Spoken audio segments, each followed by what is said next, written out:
Baiklah, saya akan menjelaskan dengan soal nomor satu, yaitu perbedaan antara maturasi sel limfosit T dan limfosit B, yang dimana perbedaan keduanya ini terletak pada tempat maturasi dan jenis antigen yang dienkode oleh reseptor sel-sel tersebut.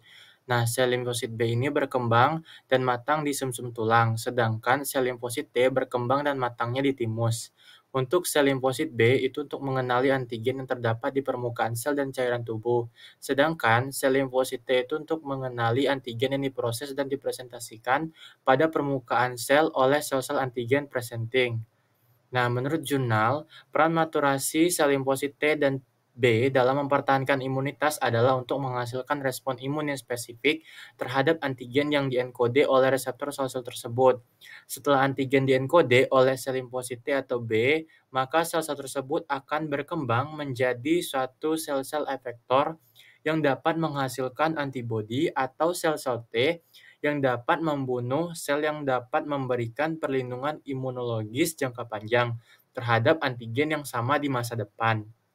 Nah, untuk contoh peran maturasi sel limfosit T dan B ini, yaitu dalam mempertahankan imunitas terutama pada terjadinya kasus infeksi virus.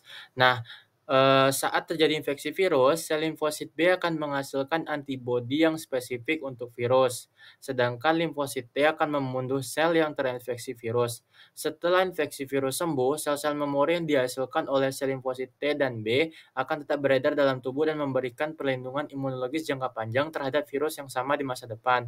Nah, contohnya ini misalnya ada pada penyakit flu atau penyakit influenza yang disebabkan oleh virus influenza.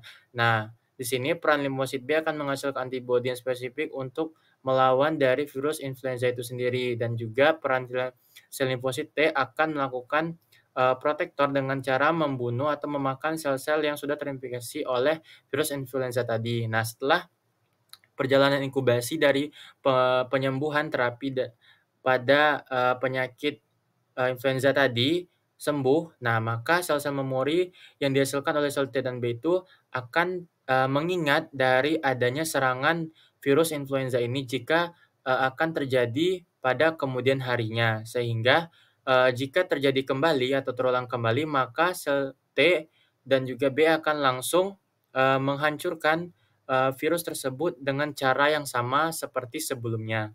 Baiklah, sekian penjelasan saya.